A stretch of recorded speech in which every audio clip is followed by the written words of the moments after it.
Tonight, you're not just falling asleep, you're beginning a journey, a quiet moonlit walk through ancient paths. As the night deepens, let the sounds of forgotten millstones, fading oil lamps, and slow footsteps guide you through a world long gone. Before we begin, if you find comfort in these gentle stories from the past, tap subscribe, leave a soft comment, and share this with someone who needs rest tonight. Your quiet support helps keep this sleepy journey going. Now close your eyes, slow your breathing, and come with me to a time when the wheel turned slowly and history whispered you to sleep. This is what if you woke up in Greek times. You might imagine that the history of England in the mid-18th century is all powdered wigs, sober parliamentary debates, and genteel tea drinking. In many ways, that image isn't entirely wrong, but beneath the polished veneer of Georgian respectability, there was a shadowy undercurrent, a space where the rules of propriety were not merely bent but gleefully smashed. At the center of this subculture was a man named Sir Francis Dashwood, and at the heart of his social experiment was something the polite world would only whisper about, the devil's dinners. By day, Dashwood was a figure of social and political standing. Born in 1708 into a wealthy family, he inherited estates, sat in Parliament, and was even, in later life, appointed Chancellor of the Exchequer. His public persona was that of a gentleman of learning and taste, but in private he possessed a restless curiosity, a streak of irreverence, and an appetite for the unusual. These qualities would converge to create gatherings that would scandalize the Georgian elite, not because they were necessarily orgies of unchecked sin, though the rumors said otherwise, but because they deliberately blurred the lines between sacred and profane, political and personal, jest and blasphemy. To understand the devil's dinners, one must first understand the culture of elite banquets in the Georgian era. A dinner among the wealthy was rarely just about eating. It was a display of status, influence, and taste. The courses could stretch for hours, beginning with soups and fish, moving to elaborate roasts and game, and ending with puddings, fruits, and sweetmeats. Wines, claret, port, Madeira flowed generously, not merely to refresh the palate, but to lubricate conversation and signal refinement. A host's reputation could rise or fall on the quality of the evening's table. Dashwood took this tradition and subverted it. He had been educated partly abroad, traveling widely through Europe, and during these travels he encountered various secret societies, clubs, and fraternal orders, some devoted to scholarship, others to more worldly pleasures. He also absorbed the taste for mock rituals, elaborate toasts, and satirical pageantry. By the time he returned to England, he was ready to mix the formula: lavish dining plus performative irreverence plus an exclusive guest list. The setting was as important as the menu. The most infamous location for these gatherings would later be Medmenham Abbey in Buckinghamshire, a former Cistercian monastery repurposed as a private retreat, but in the earlier years many of Dashwood's dinners took place in his own London home or at country estates belonging to members of his circle. These were not open affairs. Invitations were selective, and only those of similar rank, temperament, or appetite for risk were welcome. The dinner began innocuously enough: silver platters laid with roasted fowl, venison haunches glistening in their juices, tureens of turtle soup steaming gently. Servants in livery moved quietly, refilling glasses and replacing dishes. But the air would soon shift. Toasts would be made not to the king, as was the polite custom, but to mythical or pagan figures, to the pleasures of the senses, or to some absurd parody of religious solemnity. One guest might stand and solemnly intone a benediction over the wine, not in the name of God, but in the name of Bacchus, the Roman god of wine. Another might propose a mock sermon extolling the virtues of gluttony over temperance, or lust over chastity. These performances were meant to amuse, but they also tested the boundaries of what could be said in the company of England's political and social elite. For Dashwood, the dinners were not merely about food or laughter. They were about bonding. Through transgression, by participating in the parody of sacred rites, guests implicitly declared themselves members of an inner circle, bound by secrecy. It was a subtle but potent social contract. What happened at the devil's table stayed. at the devil's table, and yet the devil's dinners were not entirely without rules. Dashwood himself was a satirist at heart, and while there was certainly drinking, flirtation, and bawdy talk, the evenings were structured around a kind of inverted etiquette. Each gathering had a theme, perhaps a Roman feast, complete with laurel wreaths and classical quotations. Perhaps a medieval banquet, with guests dressed as monks or nuns. The humor lay in the juxtaposition, high-born lords and learned scholars, sitting in candlelight, solemnly pretending to be members of some ancient and slightly ridiculous cult. Sometimes the dinners were private amusements. Other times they carried political undertones. Many of Dashwood's guests were members of Parliament, and the intimacy of the gatherings provided opportunities for candid discussion or subtle persuasion. The blending of politics and parody meant that these meals could be as much about alliances and influence as about indulgence. It is worth noting that in the mid-18th century, the idea of mocking religion was far more dangerous than it might seem. Today, England was officially Protestant, with the Church of England enjoying a privileged position. Publicly ridiculing Christian rites could attract accusations of blasphemy, with serious legal consequences. The dinners took place behind closed doors precisely because the performances, harmless though they might seem to a modern eye, could be ruinous to a gentleman's career if reported. This tension between public decorum and private irreverence is perhaps the most interesting aspect of the devil's dinners. They were not chaotic bacchanals. They were carefully curated spectacles, where the appearance of scandal was as important as any actual impropriety. The guests were, after all, men who understood the stakes. A drunken jest in the wrong ear could mean political disaster. But in the candlelit dining room, with the curtains drawn, a different set of rules applied. As the evening wore on, the performances would grow bolder. Guests might be invited to read aloud from classical texts, sometimes genuine, sometimes invented. For the occasion, poems would be recited, some composed by members, others drawn from the bawdier corners of the literary canon. There might be music, not solemn hymns, but playful, even lewd songs, sung in harmony after the fifth or sixth toast. The rituals of the devil's dinners evolved over time, and their precise nature remains partly obscured by the secrecy of the participants. Some accounts, written decades later, would claim that outright debauchery took place, that the dinners were thinly veiled orgies, or that acts of deliberate blasphemy were staged for shock value. Others, more sympathetic to Dashwood, insisted that they were nothing more than elaborate pranks, exaggerated by gossip. The truth likely lies somewhere in between, with the performances carefully crafted to suggest wickedness without crossing into outright criminality. Of course, secrecy could not entirely shield the dinners from public notice. Servants talked, uninvited guests sometimes managed to glimpse a scene through a half-open door. And as the reputation of Dashwood's gatherings grew, so too did the whispers in London coffee-houses and drawing-rooms. Political rivals, eager to tarnish the standing of certain MPs, found in the rumors a useful weapon. Newspapers of the era were prone to moral outrage, and the idea of prominent men, some in positions of public trust, dressing as monks and toasting to pagan gods was irresistible fodder. Yet, intriguingly, the rumors only seemed to enhance the allure of the devil's dinners. Those already in the circle found them all the more thrilling for being whispered about.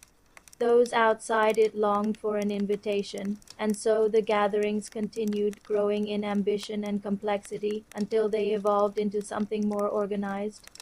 A club in the truest sense, with its own meeting place, codes, and membership. But before that transformation, the devil's dinners had already achieved their purpose. They had created a space where the elite could indulge in a performance of rebellion, safe in the knowledge that they were among equals.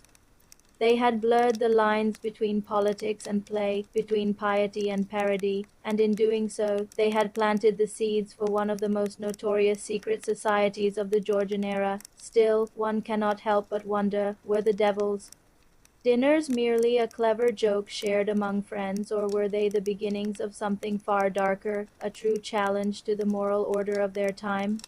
Section 2 From Dinner Table to Brotherhood. The ritual foundations of the Hellfire Club, the Devil's Dinners, began as satirical banquets. Section 2 is where we see them shifting into something more enduring, a fraternity of the elite bound by shared experience and mutual discretion. This evolution did not happen overnight, nor was it the result of any one grand decision. Rather, it was the slow accretion of habits, inside jokes, and rituals that, over time, transformed a series of dinners into a club with its own peculiar identity. By the early 1740s, Sir Francis Dashwood's dinners were well known within his social circle. The guest list, while selective, was not static. A man might be invited for a single evening and never return, or he might find himself drawn deeper into the group's orbit.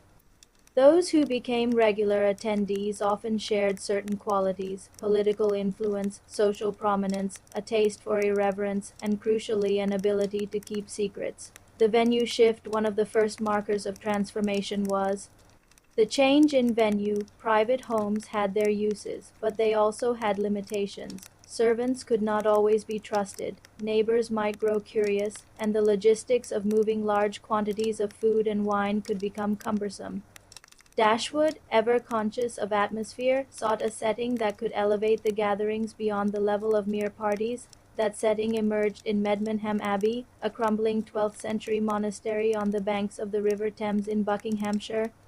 Dashwood leased the property around 1750, undertaking a program of renovations that blended Gothic Revival architecture with whimsical and suggestively pagan decoration. The abbey was remote enough to ensure privacy, yet close enough to London for the gentry to reach it without undue hardship. The symbolism of the location was deliberate, to take a building once dedicated to prayer, contemplation, and monastic austerity, and repurpose it as a site of lavish feasting and parody, was a statement in itself. For the initiates, simply arriving at Medmenham Abbey was an act of crossing a threshold, stepping from the ordered world of Georgian respectability into a space where the rules bent in peculiar ways, membership and identity. It was around this time that the gatherings began to adopt the trappings of a formal society. The group eventually came to be referred to, at least by outsiders, as the Hellfire Club, though the members themselves may have used different names internally. Inscriptions at the abbey bore the Latin motto Fais ce que voudras, do what thou wilt, a phrase borrowed from the Renaissance writer Francois Rabelais, who had imagined a utopian abbey where freedom and pleasure were the guiding principles. There was no official charter, no publicly declared leadership structure, but among the members, Dashwood was recognized as the prime mover, the organizer and spirit of the enterprise. New initiates might be proposed by an existing member and approved informally by consensus. This fluidity kept the group exclusive without binding it to rigid hierarchy. The dinner as ceremony, with Medmenham Abbey as their base, the Devil's Dinners took on an increasingly ritualized character. The evening's proceedings were structured like a play in multiple acts. Arrival and procession guests would arrive by boat along the Thames, disembarking at a landing near the Abbey. This mode of arrival was not merely practical.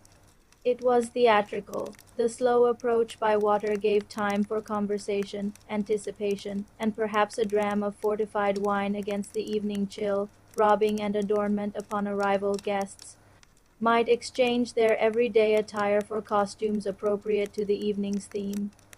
Monks' habits were popular, as were classical robes and laurel wreaths. These costumes were not fine theatrical garments, but deliberately exaggerated or ill-fitting, adding to the sense of mockery. Opening toasts before any food was served.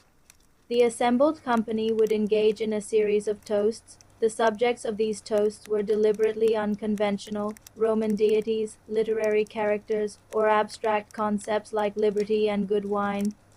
Each toast might be accompanied by a short speech, satirical in tone but often containing a kernel of political commentary. The feast proper, here the table groaned under the weight of dishes. Menus from the era suggest that a Georgian banquet might include multiple removes of roast beef, mutton and game, punctuated by fish courses, puddings and cheeses. Dashwood's additions often included exotic delicacies from abroad, pineapple, preserved fruits, and imported wines, both as status symbols and as tokens of the group's cosmopolitan connections. Interludes between courses, members might recite poetry, read from plays, or stage short comedic performances. Some of these would parody church sermons, replacing moral exhortations with elaborate justifications for indulgence. Others lampooned political rivals, thinly veiling their identities with absurd pseudonyms. Closing benedictions the evening would often end with a mock blessing, sometimes in Latin, sometimes in absurd doggerel verse. Guests would then return to their boats, slipping away into the night, political undertones, while the outward appearance was one of revelry. The dinners were also a venue for discreet political conversation. Many members were sitting MPs, lords, or men with influence in the royal court. In an era when public debate was formalized and constrained by parliamentary rules, these private gatherings allowed for frank discussion of policy, alliances, and rivalries. This political dimension added an additional layer of secrecy. A man might be willing to indulge in parody and satire, but the real danger lay in the possibility that his private opinions voiced after a few glasses of port might be reported to the wrong ears. Thus, the club's code of silence was as much about protecting political careers as about shielding eccentric entertainments from moral censure, public rumors, and private truths. Inevitably, the Hellfire Club's existence became known outside. Its membership gossip filled the void left by secrecy, and soon the tales of what occurred at Medmenham Abbey grew more lurid with each retelling. Pamphleteers accused the club of satanic rites, orgies, and even human sacrifice accusations, for which there is no credible evidence. In reality, much of the devil worship was tongue-in-cheek. Altars might be set with wine and fruit rather than sacrificial offerings. Black masses were staged not as acts of genuine blasphemy but as burlesques, mocking both Catholic ritual and Puritan moralism. The performances were intended to shock precisely because they were empty of true religious meaning. Yet the line between satire and belief is not always sharp. Some members were genuinely fascinated by esoteric traditions, classical paganism, and the occult philosophies circulating in Enlightenment Europe. For them, the pageantry of the dinners may have been more than just a joke. It was a safe space to explore ideas that could not be openly discussed in church or parliament. The Abbey as a symbol. By the mid-1750s, Medmenham Abbey had become more than just a meeting place. It was a symbol of the club's identity. The architecture, with its Gothic arches and cloisters, lent an air of antiquity to the proceedings. Inscriptions and carved figures blended religious and classical imagery, blurring the boundaries between sacred and profane. Visitors, when allowed, were struck by the contrast between the austere exterior and the richly appointed interiors. Tapestries depicted scenes from Roman mythology. Tables were set with fine china and silver. The wine cellar was stocked with bottles from France, Spain, and Portugal. To enter the abbey was to step into a world carefully curated to defy ordinary expectations, social function, and self-image for its members. The Hellfire Club was a place to shed the constraints of public life. In Parliament or at court, a man was bound by decorum, precedent, and the watchful eyes of rivals. At Medmenham he could jest, drink, and speak without fear of censure, at least from those present. There was also an element of self-flattery. To imagine oneself as part of a secret society lent a sense of importance and mystery. The mottos, the costumes, the rituals all contributed to the feeling that the members were participants in something both ancient and daring, even if much of it was invention. The seeds of decline even at this stage, however, there were signs that the very things which made the club attractive could also undermine it. Exclusivity bred jealousy. Secrecy invited suspicion. The same gossip that enhanced the group's mystique could, if it reached the wrong audience, bring ruin. And as the club's reputation grew, so did the temptation to admit new members whose primary interest was in scandal rather than camaraderie. Moreover, the political landscape was shifting. By the late 1750s, tensions over foreign policy, trade, and colonial expansion were intensifying. The light-hearted mockery of church and state might be tolerated in quiet times, but in moments of national anxiety, such displays could be seen as dangerously unpatriotic. By the end of the decade, the Hellfire Club stood at a crossroads. It could remain a private amusement for a small circle of friends, or it could become something larger, riskier, and more visible. The dinners at Medmenham Abbey had laid the foundation for the club's culture, but they also raised the question that would haunt it in the years to come. Could a group built on secrecy and satire survive the glare of public attention? Section 3, From Feast to Folklore, the peak and passing of the Devil's Dinners. By the early 1760s, the Hellfire Club and its infamous Devil's Dinners had reached the height of their notoriety. What had begun as private banquets among friends had grown into a phenomenon whispered about in London coffee houses, satirized in print, and even referenced in parliamentary gossip. The secrecy that had once shielded the club now amplified its mystery the more the public speculated about what took place within the candlelit halls of Medmenham Abbey, the more outrageous the rumors became. For the members themselves, this was both a thrill and a risk. The same whispered awe that gave the club its aura of exclusivity could just as easily become the spark for scandal or political ruin. Yet at the height of its power, the club seemed immune to consequence, its members emboldened by status, wealth, and connections that placed them beyond the reach of ordinary censure.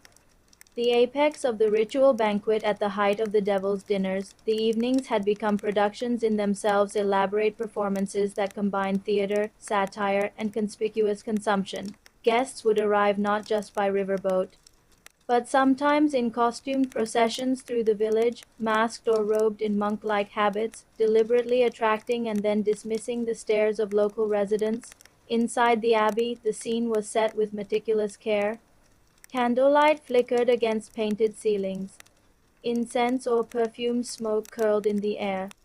The long tables were heaped with dishes of roast boar, swan, pheasant, and venison. Platters of exotic fruits, figs, pomegranates, pineapples, were presented as visual spectacles as much as edible fare. The wine cellar, by now legendary, produced bottles decades old, poured into crystal goblets by liveried servants. The evening unfolded as a blend of feast and farce, mock masses in which the officiant delivered sermons praising indulgence, pleasure, or the virtues of idleness, recitations of bawdy verse, often adapted from classical Latin or Greek sources but laden with contemporary political satire, improvised debates, in which two members would argue opposing sides of an absurd proposition such as whether the oyster or the goose was the nobler creature, while the rest of the table voted amid uproarious laughter. What made these evenings memorable was not the supposed depravity, though they were designed to seem scandalous, but the sheer inventiveness of the performances. The rituals were absurdist theater for a select audience bound by an unspoken contract of secrecy. Women and the club's reputation, a persistent theme in the public rumors surrounding the Hellfire Club, concerned the presence or absence of women at these gatherings.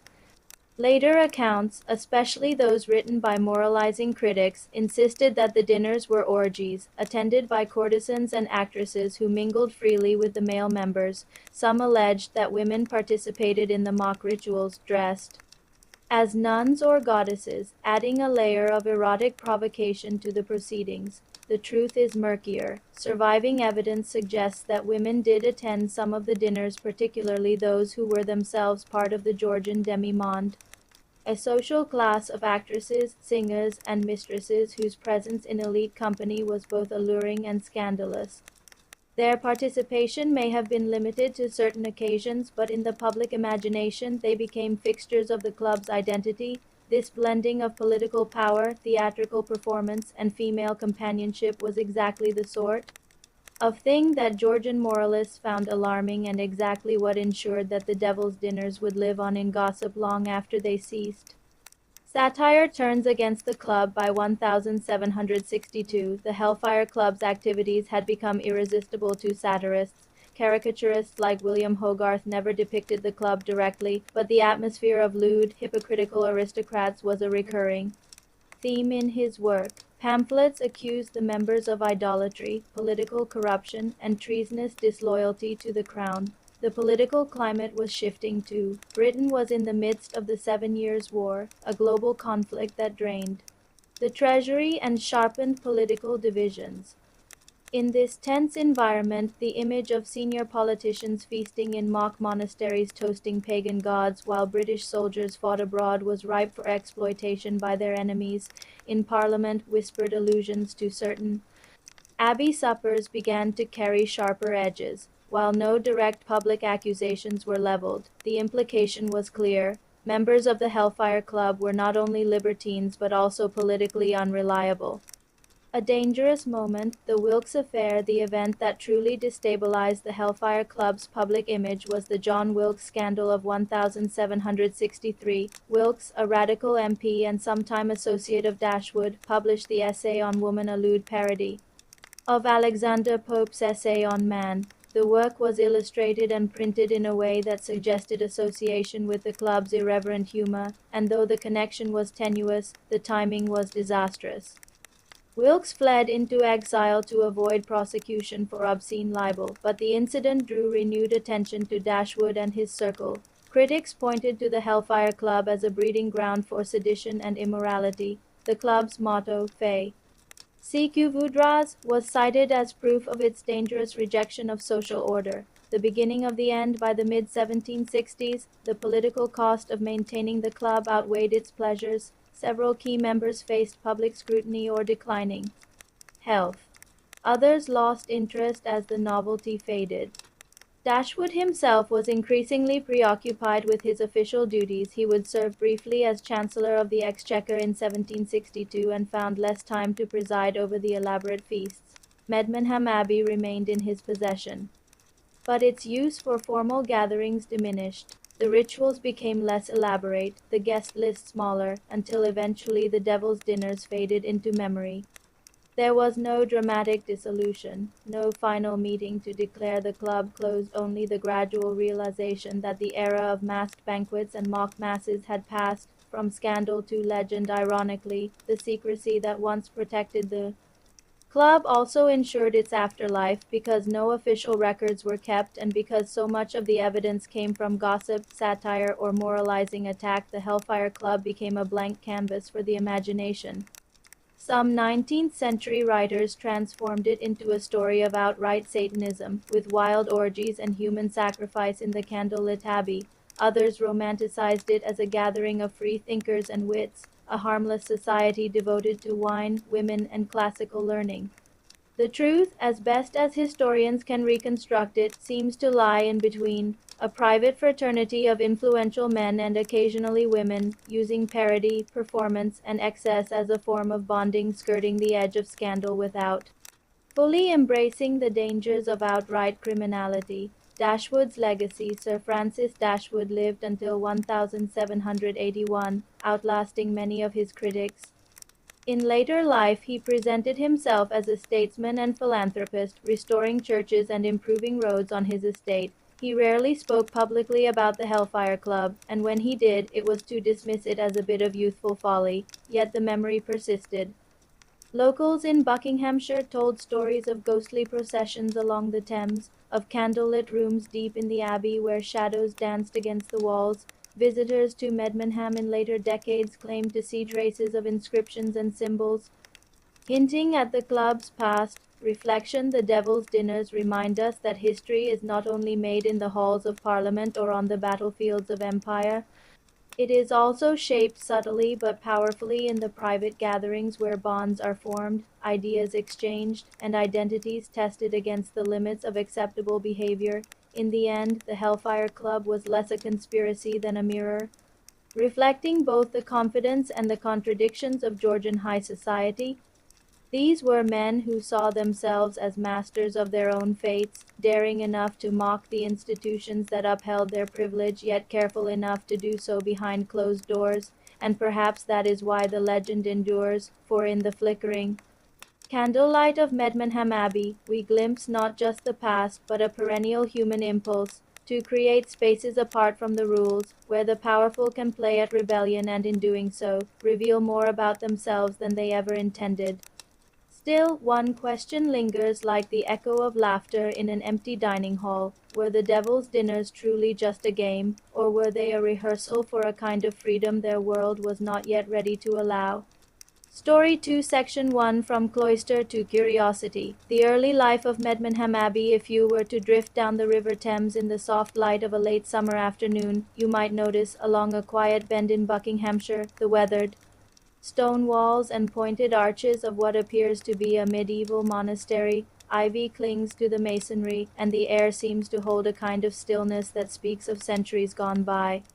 This is Medmenham Abbey, a site whose history stretches back hundreds of years before it became synonymous with the scandal of the Hellfire Club.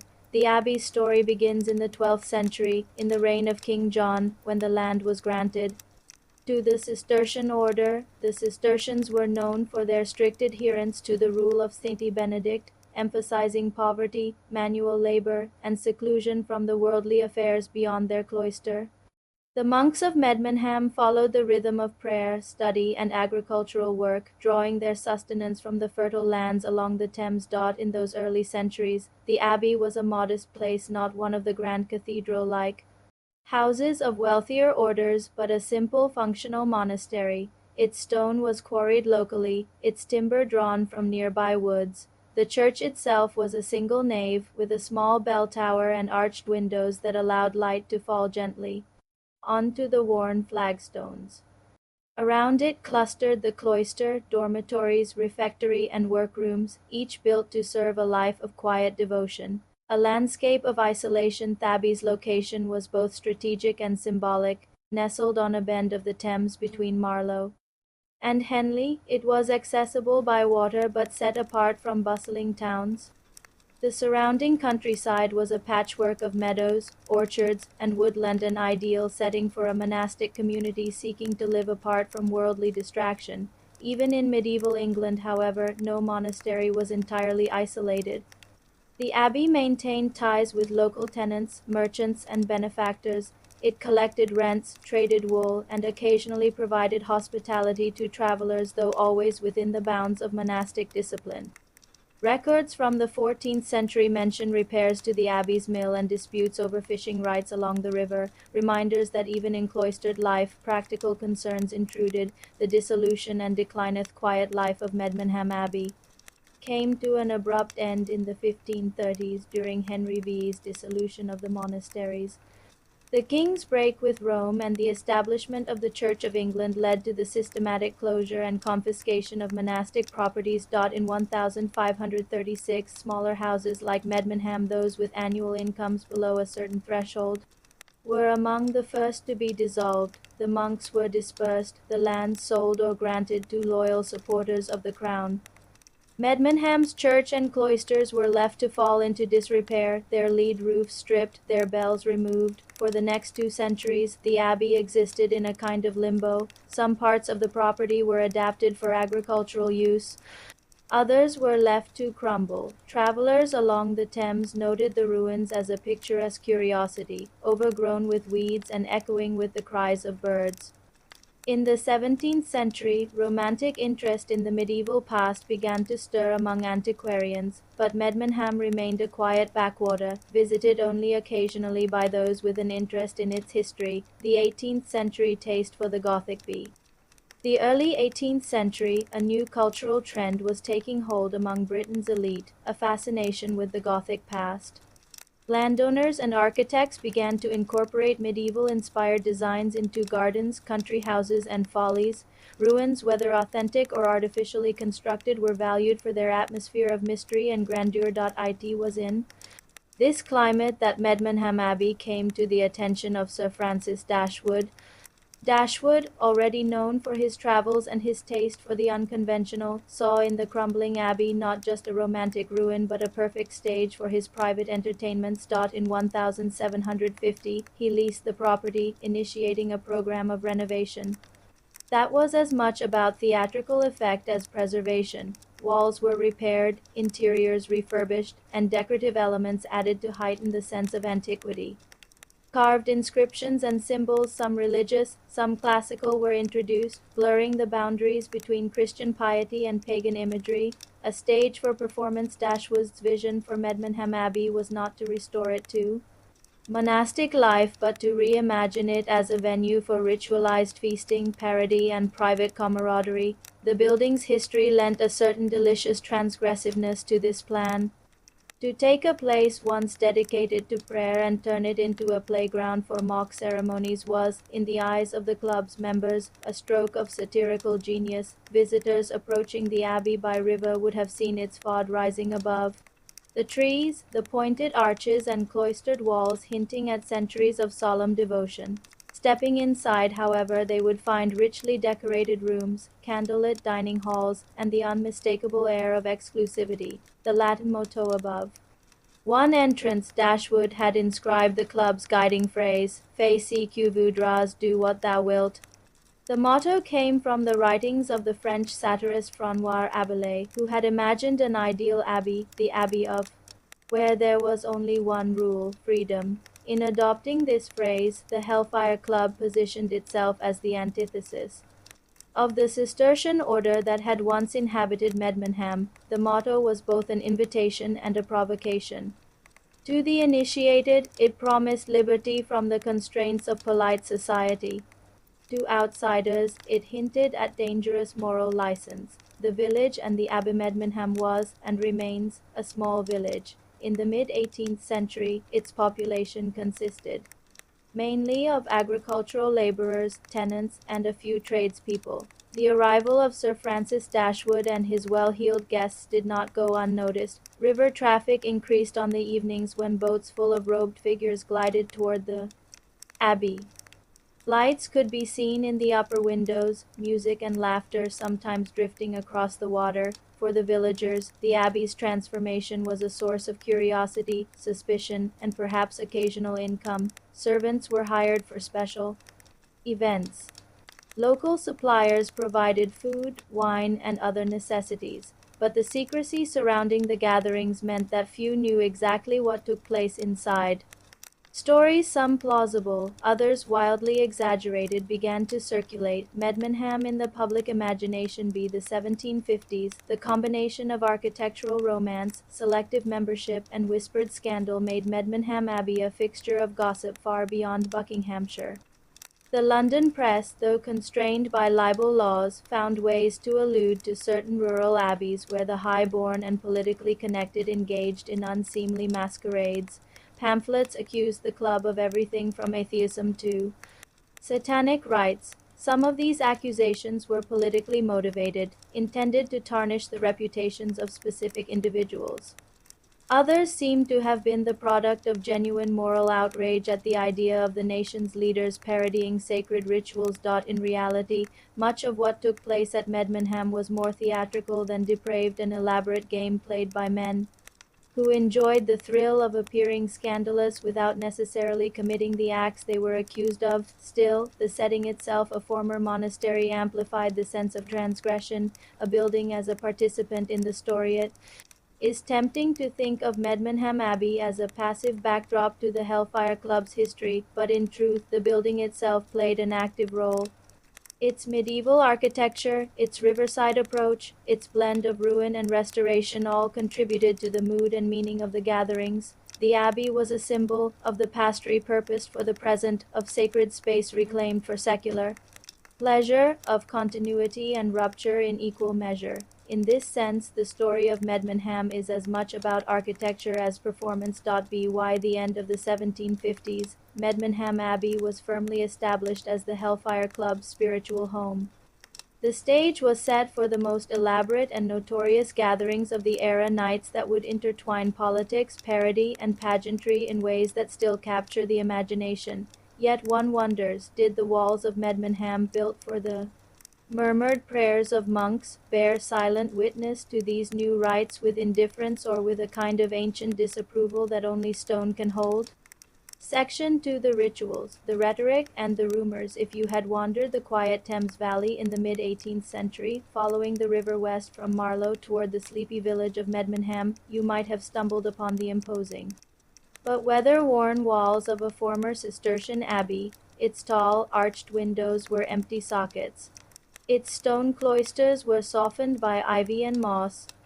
To the casual visitor, it was a ruin, one of many ecclesiastical carcasses left over from the dissolution of the monasteries under Henry VIII, but to a small and select circle of English gentlemen, it was something more, a private stage for a curious mixture of classical philosophy, libertine indulgence, and mock religiosity. This was the principal meeting place of Sir Francis Dashwood's Brotherhood of St. Francis of Wycombe, a society whose later nickname, the Hellfire Club, would stick in the popular imagination. Section 1 has already walked you through how Dashwood gathered his friends and acquired the abbey. Now we turn to the peculiar use they made of it, what was actually said, done, and performed behind those heavy oak doors, and why the whispers about them spread so easily through London society. A carefully cultivated mysterion of the most persistent misunderstandings about the Hellfire Club is the assumption that it was a public or even semi-public group with published rules and open membership. In reality, Dashwood kept it deliberately small and exclusive, extending invitations only to men of a certain social standing, political weight, and shared sense of humor. The meetings were irregular, perhaps only 2 or 3 per year, and always surrounded by a haze of secrecy. Servants were either dismissed from the main hall during the gatherings or sworn to silence with the promise of handsome gratuities. Visitors from outside the inner circle rarely saw more than the abbey's refectory and gardens. This carefully controlled access had a practical political function. Many members were men who moved in sensitive political circles, chancellors, members of parliament, ambassadors, and they needed plausible deniability if the club's activities ever became a scandal. But it also had a psychological effect. Secrecy feeds speculation. Classical pomp in a decayed Abbot Dashwood was no unlettered Drake. He had toured extensively through continental Europe, particularly Italy, where he developed an affection for Roman art, architecture, and pagan ceremony. At Medmenham, he fused these influences with the theatrical possibilities of the ruined abbey. Accounts pieced together decades later from gossip, personal letters, and a few surviving visitor diaries suggest that meetings began with an exaggerated parody of monastic ritual. Members, wearing loose white robes, would process through the abbey's nave to a large table laden with food and wine. Latin phrases were shouted or sung, some genuine prayers, others entirely nonsensical, or the abbey's old motto was replaced with Fais ce que voudras, do what thou wilt, a phrase borrowed from the French Renaissance writer François Rabelais. While Rabelais used it to express humanist freedom under the guidance of reason, in the Hellfire Club's hands it became a provocative, tongue-in-cheek challenge to moral restraint, food, drink, and a hint of excess to modern ears. The feasts held at Medmenham sound lavish but not extraordinary for the Georgian elite. Roasted venison, spiced pies, oysters, fruits preserved in syrup, and cheeses from across Britain and France. The wines, however, were another matter. Dashwood imported casks of Tokaji from Hungary, port from Portugal, and sparkling champagne from France. It was the combination of where they ate and how they behaved that lent these dinners their notoriety. Witnesses described toasts that lasted half an hour, speeches on ancient Roman debauchery, and members competing to recite lines of Horace or Ovid that skirted the edge of indecency. The dining table often served as a stage for light-hearted, if irreverent, performances, satirical plays mocking Parliament, absurd confessions in which a member admitted to outrageous but entirely invented sins, or mock trials in which one member was accused of being insufficiently wicked and sentenced to refill everyone's glass. The role of the nuns. One of the more salacious rumors about the Hellfire Club was that women dressed as nuns attended the gatherings. Here the historian must tread carefully. There is evidence that women were indeed present on occasion, often mistresses or actresses connected to certain members, but whether they played an organized ceremonial role is less certain. It seems plausible that some gatherings included a form of masquerade, with both men and women donning costumes to heighten the theatrical atmosphere. Nuns may have been a convenient label for these women in the gossip of the time, just as monks became shorthand for the male members. What is important to note is that while there were sexual undertones to the club's activities, the central focus was not an ongoing bacchanal, but rather a self-conscious parody of both church and courtly etiquette. The humor lay in the deliberate inversion of symbols of authority, not in constant physical indulgence, philosophy, or farce. So, were they serious thinkers or simply bored aristocrats playing at impiety? The answer may be both. Dashwood's library. At West Wycombe, his main estate contained hundreds of volumes on political theory, classical history, and comparative religion. Surviving letters show him exchanging views on moral philosophy with other members. Discussions at the Abbey could range from the structure of the Roman Senate to the merits of religious toleration in England, yet these weighty topics were often presented in exaggerated comedic form as if to undercut their own seriousness. A member might argue passionately for religious freedom, then finish his speech by proposing that all bishops be made to wear donkey ears. This blending of intellectual curiosity with deliberate absurdity was a hallmark of the club's culture. The Grotto and the Garden Bee, the mid-1750s, the Medmenham meetings began to spill beyond the abbey itself.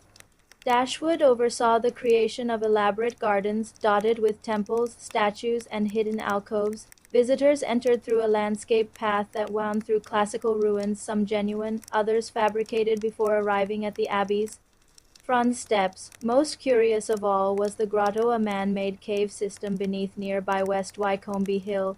Though initially created as a whimsical landscape feature, it soon became another setting for private gatherings.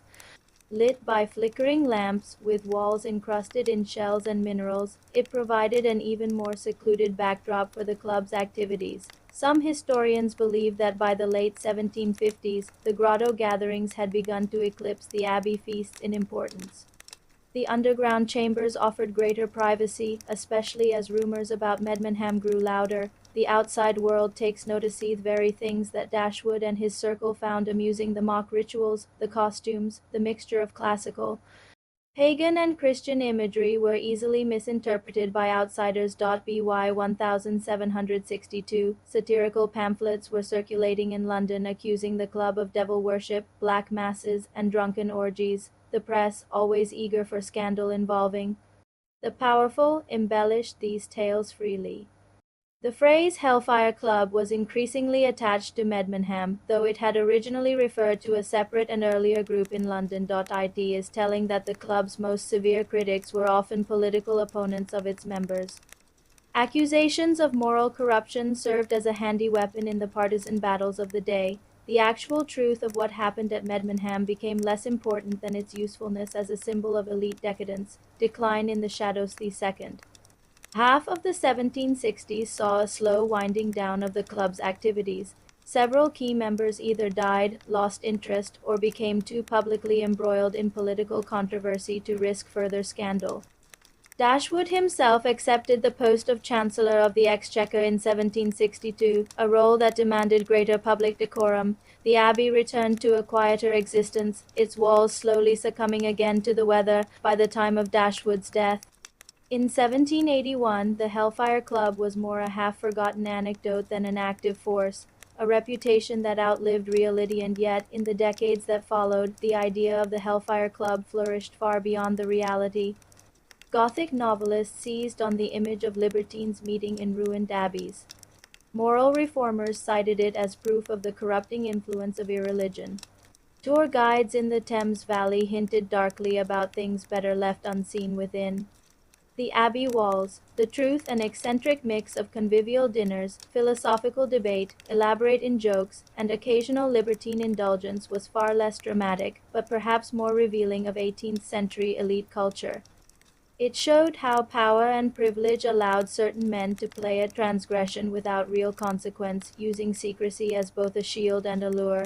And so we arrive at a question: if the reality of the Hellfire Club was tamer than the legend, why has the legend persisted so vividly? Was it because people preferred the scandal to the truth, or because the truth itself, with its mixture of intellect, mockery, and self-indulgence, hinted at something about human nature that is less comfortable to admit? Section 3: The Twilight Years and the Legacy of Scandal. When the 1770s unfolded across England, Francis Dashwood was no longer the reckless young rake who had scandalized half of polite society. Age had softened his step, but not entirely dulled his appetite for mischief. His frame thickened, his face bore the ruddy complexion of one long accustomed to drink and good living, and his humor remained as wicked as ever. Yet the political climate and personal health had begun to corral his once boundless energies into a quieter, though still unconventional, lifestyle, the Hellfire Club at least in its original notorious form had already dissolved by the late 1760s. Many of its members had drifted into respectability, resigned themselves to country estates, or simply passed away. What had once been the heartbeat of Dashwood's circled the gatherings. At Medmenham Abbey was now more a memory than a functioning society. The ruins themselves, ivy creeping across the stone, took on a haunted quality, as if the laughter, toasts, and whispered blasphemies of the past clung stubbornly to the damp air along the Thames. The transition into statesmanship in his later years, Dashwood surprised many by embracing roles of genuine responsibility. In 1762 he had been appointed Chancellor of the Exchequer under Lord Bute's ministry, though his term was brief and widely criticized. His friends, ever quick with a jest, remarked that the man who once poured brandy into fountains and toasted to the devil and liberty was perhaps ill-suited to managing the nation's finances. Indeed, Dashwood's tenure as Chancellor is remembered more for its comic missteps than its economic reforms. The introduction of the cider tax intended to raise much-needed revenue sparked public outrage, making him an unpopular figure among rural producers. Yet it would be unfair to dismiss his statesmanship entirely. Dashwood was no fool. He possessed a broad knowledge of history, a cosmopolitan understanding of European politics, and a capacity for shrewd diplomacy when it suited him. His time as Postmaster General, a position he took in 1765, saw the quiet implementation of improvements to the mail system, hardly the stuff of scandal, but essential to the functioning of a growing empire. This strange duality, libertine in private, bureaucrat in public, puzzled both his allies and detractors. Was Dashwood a reformed sinner, or merely a man skilled at playing the part required of him? Medmenham's quiet after Lithgow, the Hellfire Club was gone. The Abbey retained a faint magnetic pull. On certain quiet evenings, a handful of old comrades, John Wilkes among them, before their friendship cooled, would gather at West Wycombe or in smaller private chambers at the Abbey ruins. These were not the grand bacchanals of old. Rather, they were evenings of wine, long political debate, and the occasional ribald toast to the old days. The tunnels Dashwood had carved beneath West Wycombe Hill remained intact, a curious network of passages and chambers lit by flickering candles. Visitors whispered of their pagan-like symbolism, carved pillars, and hidden altars. Some suspected they had been built for clandestine Masonic rites or even secret government meetings, though Dashwood, when asked, would only smile faintly and say they were a practical escape from the tedium above ground. Decline and reflection. By the mid-1770s, Dashwood's health had begun to decline. Gout plagued him, an ailment common among the wealthy and fond of indulgence, and he spent long stretches at West Wycombe in semi-retirement. His correspondence in these years reveals a man aware of his mortality, yet not entirely repentant. He wrote wittily to friends about the absurdity of virtue when carried to extremes, and maintained that life's pleasures, when taken in moderation, were no sin at all. Still, there were signs of a mellowing spirit. His charitable works in the West Wycombe area increased. He funded road improvements, supported local churches, and even contributed to the upkeep of poorhouses. To some, it seemed the notorious rake had turned his attentions toward respectability in his final chapter. To others, these acts were simply the natural extension of a man who had always valued camaraderie, whether in a tavern, a parliament, or a parish hall. Death and the beginning of myth. Francis Dashwood died on December 11, 1781, at the age of 73. The cause was likely a combination of age, gout, and the general wear of a life lived at full tilt. His death did not trigger national mourning. He was too controversial, too much an eccentric, but among his friends and neighbors there was genuine grief. He was buried at West Wycombe. In the church that crowned the hill he had reshaped both above and below ground. Some whispered that he had arranged for his tomb to have secret passages into the chalk caves beneath, though there is no evidence this was ever true. it would have been a fitting final joke, one last secret in a life. Defined by them, the Hellfire legend grows after Dashwood's death. The Hellfire Club's legend expanded far beyond its original reality. In the public imagination, fueled by gossip and scandal sheets, the club became a den of Satanists, a place of orgies and human sacrifice. The truth, as historians have often pointed out, was more mundane satire, drinking, political camaraderie, and a heavy dose of elaborate role-play. But legends rarely bow to accuracy. Over the centuries, the figure of Francis Dashwood has been reshaped to fit various narratives: libertine rebel, political failure, misunderstood wit, or even occult mastermind. The caves at West Wycombe remain a tourist attraction, their shadows stretching like the echoes of a man who refused to be entirely understood, and perhaps that was Dashwood's intention all along. To live in such a way that his story could never be fully told, leaving historians and storytellers alike to wander the same candlelit tunnels, wondering where fact ended and legend began, because in the end the question remains, was Francis Dashwood truly a statesman who dabbled in vice, or a rake who learned to masquerade as a statesman? And if the two were, in fact, the same man, which side of him has history really remembered? Story 3: The Medmenham Abbey, From Sacred Stone to Satan's Parlor. Section 1: The Abbey's origins and monastic past. Long before it became the stage for whispered blasphemies and candlelit revels, Medmenham Abbey stood as a symbol of piety and devotion. Perched on the northern banks of the Thames in Buckinghamshire, its weathered stone walls once echoed not with laughter and toasts, but with Gregorian chants drifting through cold vaulted halls. Founded in the 12th century by Cistercian monks, the abbey was dedicated to the Virgin Mary. In its prime, it was a quiet, industrious place.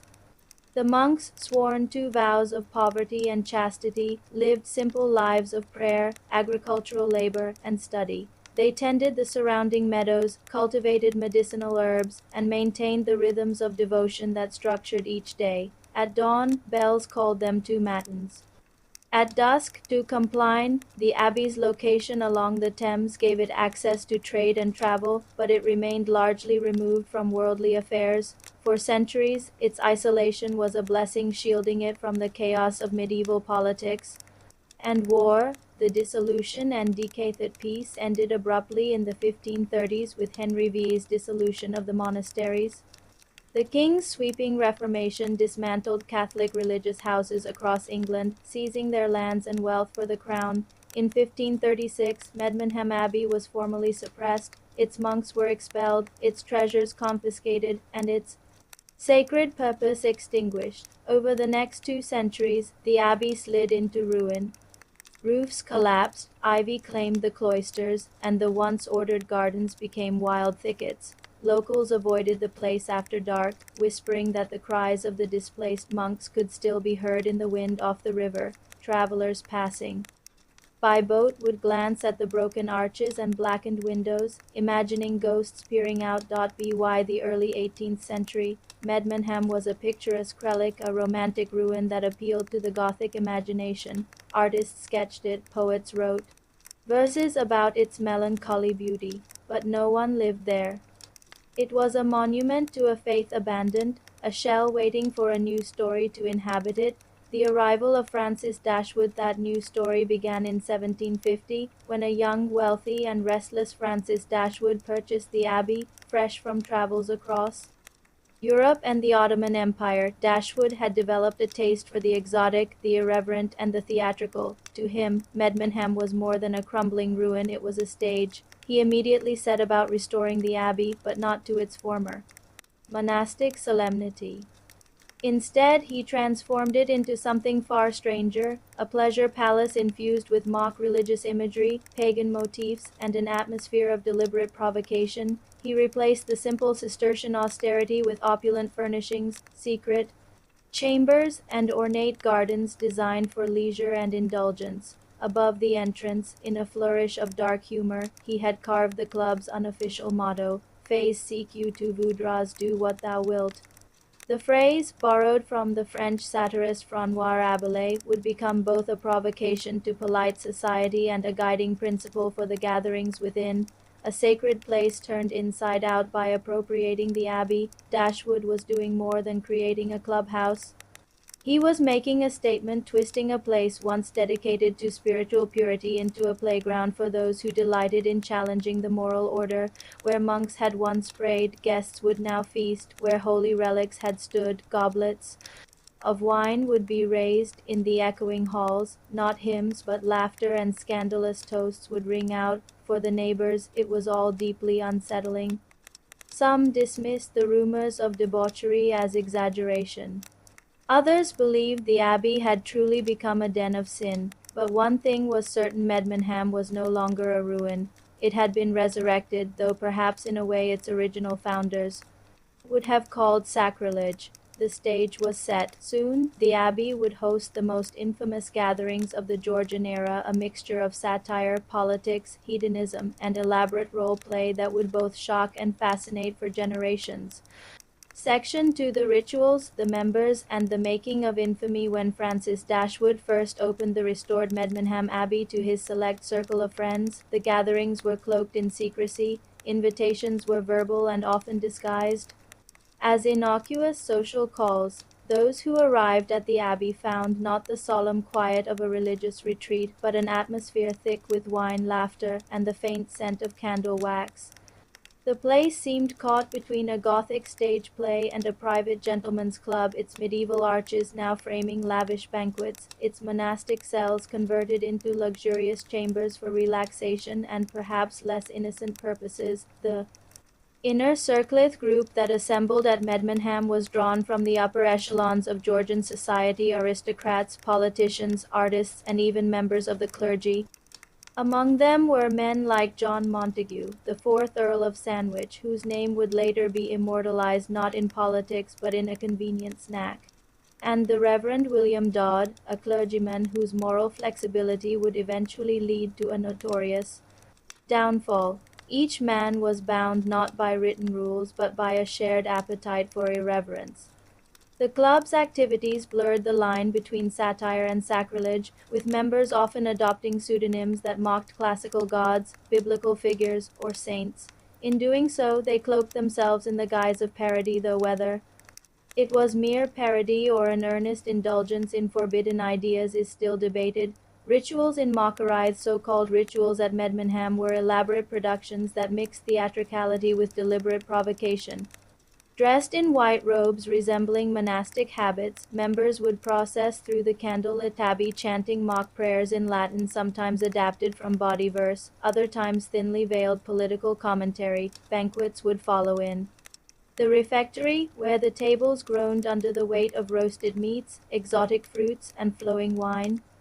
Between courses, toasts were offered not to kings or bishops, but to classical deities: Venus for love, Bacchus for drink, and sometimes, with a wink, to the devil himself. The entire evening was a kind of performance art designed to offend the sensibilities of England's religious and political establishment. By taking the symbols of the church and twisting them into vehicles for revelry, the club not only entertained its members but also enacted a quiet rebellion against what they saw as hypocrisy in public morals, the role of women. One of the more controversial aspects of Medmenham's gatherings was the presence of women. While most gentlemen's clubs of the time excluded them entirely, the Hellfire Circle included actresses, courtesans, and women from high society who enjoyed the same freedom of satire and indulgence as their male counterparts. Their roles were varied, sometimes participating in the mock rituals, other times engaging in witty repartee or serving as the muses for the club's more theatrical elements. This blending of genders, especially in such an openly libertine setting, was one of the details that made the club's reputation so scandalous when rumors inevitably escaped the abbey walls. The politics beneath the play, for all the feasting and laughter, Medmenham was not without a serious undercurrent. Many of its members were politically influential, and the abbey became an unofficial venue for candid political discussion, away from the formalities of parliament and the constraints of public scrutiny. Policies, alliances, and even personal vendettas were quietly shaped over goblets of claret and under the flicker of torchlight. Satire was often the weapon of choice. Mock ceremonies lampooned political figures, while ribald verse disguised pointed critiques of government policy. This layer of subversion added an edge to the otherwise hedonistic proceedings. The Hellfire gatherings were not just about indulgence. They were about the freedom to speak, joke, and scheme without the fear of public censure, rumors, and reality outside. The Abbey's walls, the Hellfire Club's activities became the stuff of legend. Because no outsiders were allowed to witness the events firsthand, gossip filled the void, tales grew of devil worship, black masses, and unspeakable acts committed in the dead of night. Some believed the club engaged in genuine occult practices. Others saw it as nothing more than a group of privileged men amusing themselves in the most provocative way possible. The truth likely lay somewhere between the extremes. Dashwood's love for satire and performance suggests that much of what happened was calculated to scandalize rather than to commit genuine blasphemy. Yet the secrecy of the club ensured that even the most outrageous stories could not be easily disproven. As the years went on, the Abbey's reputation darkened, and whispers of moral corruption reached the ears of those in power. Medmenham was becoming more than a curiosity, it was becoming a problem. Section 3 Scandal, Decline, and the legacy of the Hellfire Rabbiith Medmenham years could not last forever. The very secrecy that once shielded the Hellfire Circle began to work against it, creating a vacuum that public imagination was all too eager to fill. Gossip about the monks of Medmenham travelled from whispered drawing-room tales to the printed pages of London's pamphleteers. And in the moral climate of 18th-century England, where public propriety masked private vice, nothing attracted attention more than a story of elite debauchery. The scandal breaks by the mid-1760s. The Hellfire Club's notoriety had reached Parliament itself. Enemies of its prominent members, particularly those in political office, seized the opportunity to tarnish reputations. Satirical engravings began circulating, depicting robed men and half-dressed women engaged in exaggerated, often grotesque, acts of revelry under banners reading Fais ce que voudras, do what thou wilt. Some accounts claimed the club practiced black magic and summoned demons within the Abbey's ancient walls. Others insisted that secret oaths bound members to one another in a network of political influence and corruption. Whether these were exaggerated truths or complete fabrications mattered little. The idea of a hidden society mocking the church and parliament was irresistible to the public. Political consequences. Dashwood, though amused by the growing myths, soon felt the political cost. His allies urged him to distance himself from the Abbey, especially when opponents began to link the Hellfire Circle to alleged conspiracies against the government. Even those who had once attended the gatherings began quietly stepping away, unwilling to risk their careers over evenings of wine and wit. The club's most famous associates, such as John Wilkes, the radical journalist and politician, were targeted with accusations designed to paint them as dangerous libertines. In an age when political scandal could ruin a man's influence, the Hellfire connection became a liability. The last nights at Medmenham, the late 1760s, the regular meetings at Medmenham had all but ceased. The Abbey fell quiet once more, its halls no longer echoing with mock chants and bursts of drunken laughter. Dashwood, now older and increasingly absorbed in public duties, turned his attention to more conventional pursuits, including improvements to his estate and his service as Postmaster General. Yet the legends did not fade. If anything, the absence of the club only added to its mystique. Each new retelling of the Hellfire story became more elaborate, weaving together truth, rumor, and outright invention until the historical facts were nearly impossible to untangle. Legacy of the Hellfire Abbey. In the centuries since, Medmenham Abbey has taken on a second life in the popular imagination. To some, it stands as a symbol of enlightenment, wit, and aristocratic joke at the expense of hypocrisy and moral posturing. To others, it is a cautionary tale of how indulgence and secrecy can spiral into public ruin.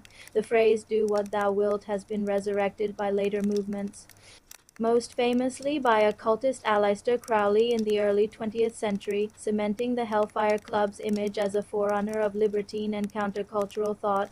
Today, the Abbey's stones remain, weathered and silent, but the shadow of The Hellfire Club still lingers in every account of secret societies, whispered conspiracies, and the dangerous allure of living beyond the reach of conventional morality.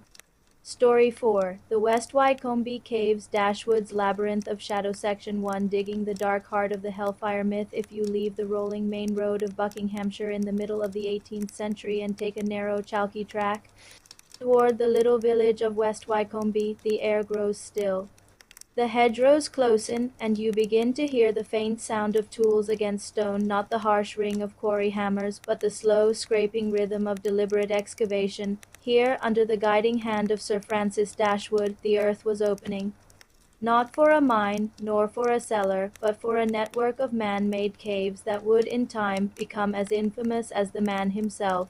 In this first part of our story, we walk you into the early days of the West Wycombe Caves before they were cloaked in Hellfire legends, before the air inside grew thick with candle smoke and whispered oaths.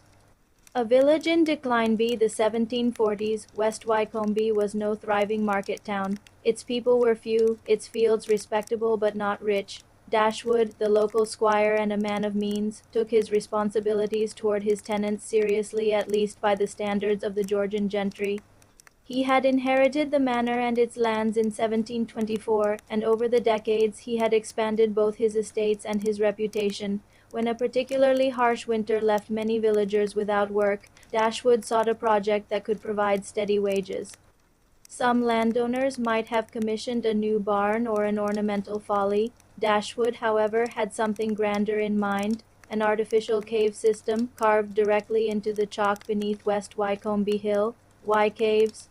In the official account, which Dashwood himself gave more than once, the caves were intended to serve two purposes.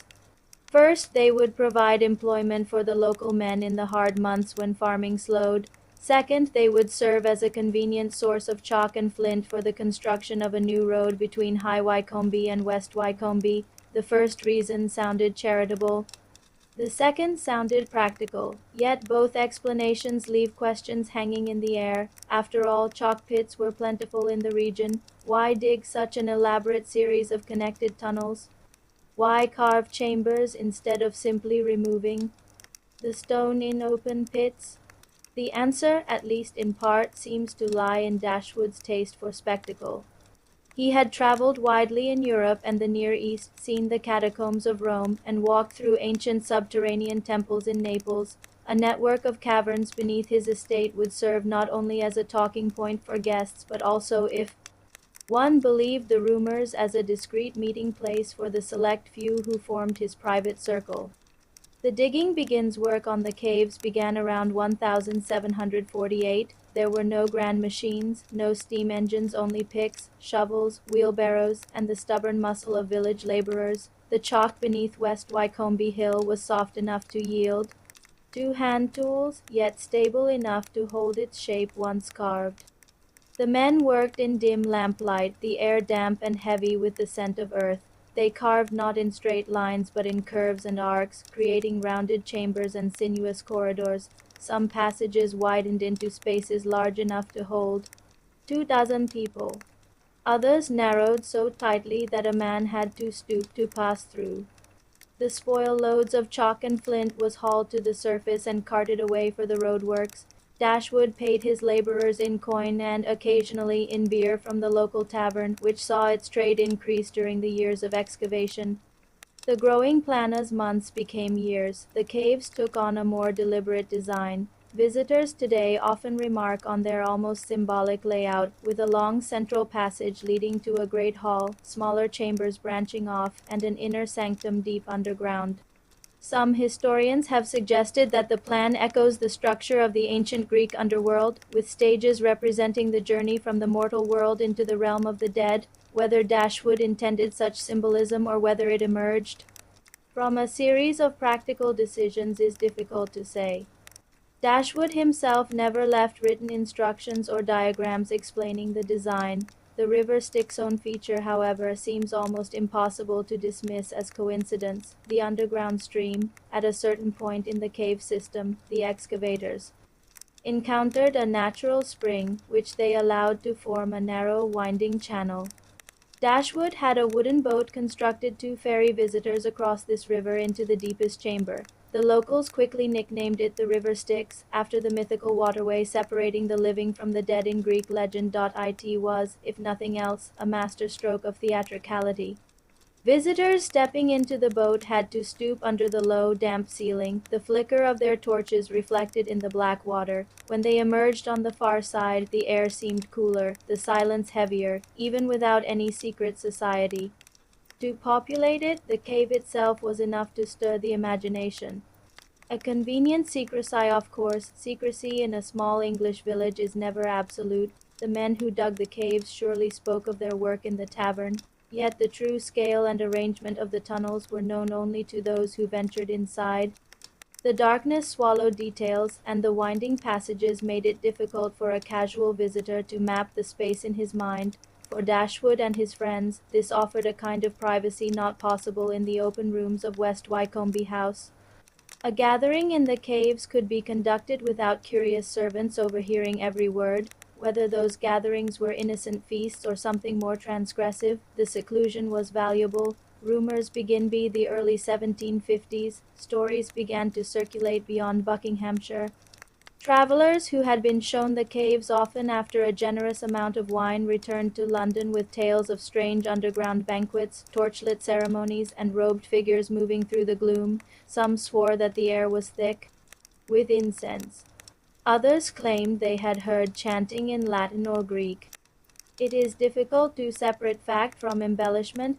Dashwood was fond of elaborate entertainments, and he certainly enjoyed allowing visitors to believe they had witnessed something more exotic than a gentleman's supper. The less he denied, the faster the rumors spread. Practical, you see, yet for all the talk of mystery, the caves also served practical purposes. In summer they were cool, offering a welcome retreat from the heat. In winter, the stable underground temperature meant that wine and perishable goods could be stored there without freezing.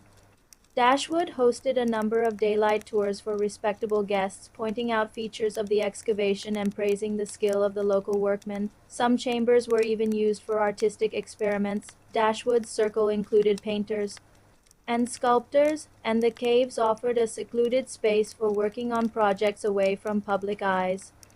Whether any of these artworks survived or whether they were later removed for discretion remains unknown. The setting is complete by the end of the decade. The caves stretched nearly a quarter of a mile underground, ending in a great chamber known as the Inner Temple. This space, with its high ceiling and smooth chalk walls, could hold dozens of people. The River Styx lay directly before it, ensuring that every visitor had to make that symbolic crossing before entering, with the physical structure complete. The stage was set for whatever Dashwood intended, whether it be philosophical debate, political plotting, private theatricals, or the libertine gatherings later immortalized in Hellfire lore. An uneasy balance, for now, in the mid-1750s, the caves remained a curiosity rather than a scandal. They were visited by friends, whispered about by neighbors, and occasionally toured by strangers who had secured Dashwood's invitation. The line between playful secrecy and actual danger had not yet been crossed. But it was a narrow line, and in the coming years the world outside West Wycombe would begin to imagine far more than the caves themselves contained. The workmen had finished their task, the last wheelbarrow of chalk had been hauled away, the air underground was still and cool, the walls glistening faintly with moisture.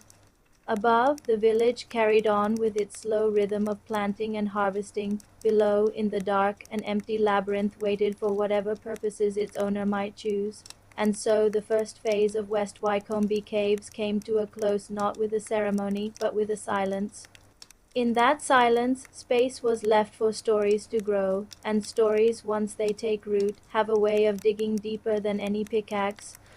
Section 2: Scandal, Satire, and the Wrath of the Crownby. The mid-1760s. John Wilkes had transformed from a mischievous parliamentarian with a gift for words into one of the most divisive public figures in England. His blend of sharp political commentary, personal charm, and unapologetic indulgence in pleasure made him both a darling of London's coffee houses and the bane of those in power.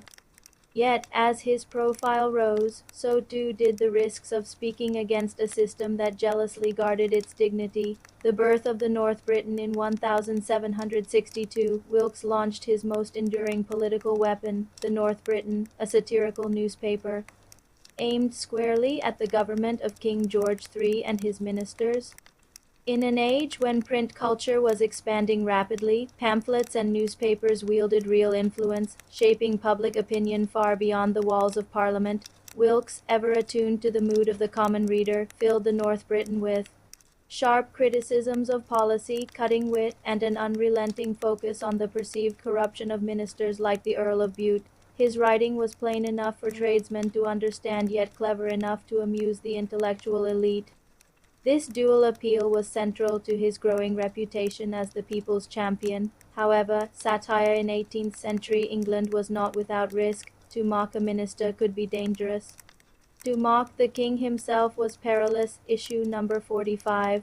The flashpoint, the moment that changed Wilkes's life, came with the North Briton's 45th issue, published on April 23, 1763. In it, Wilkes launched a stinging attack on King George III's recent speech to Parliament, accusing the king's ministers of misleading the crown and the public about foreign policy, particularly regarding the peace treaty with France. Though Wilkes framed his criticism as an attack on the ministry rather than the monarch personally, his opponents seized on the issue as an act of seditious libel. The government moved swiftly.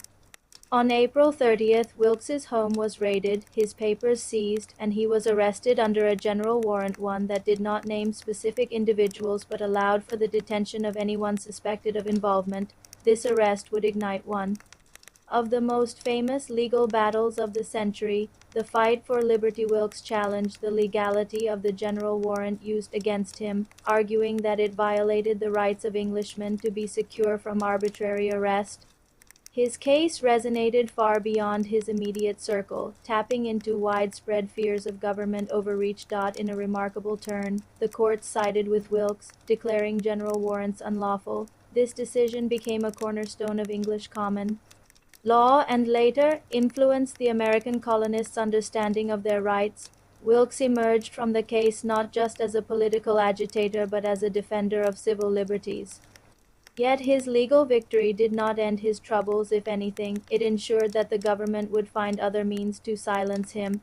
The obscene parody. While the public rallied around Wilkes for his political stand, his private life supplied his enemies with fresh ammunition. In 1763, a scandal erupted when a bawdy parody of the Essay on Woman, a mockery of Alexander Pope's famous poem, was discovered.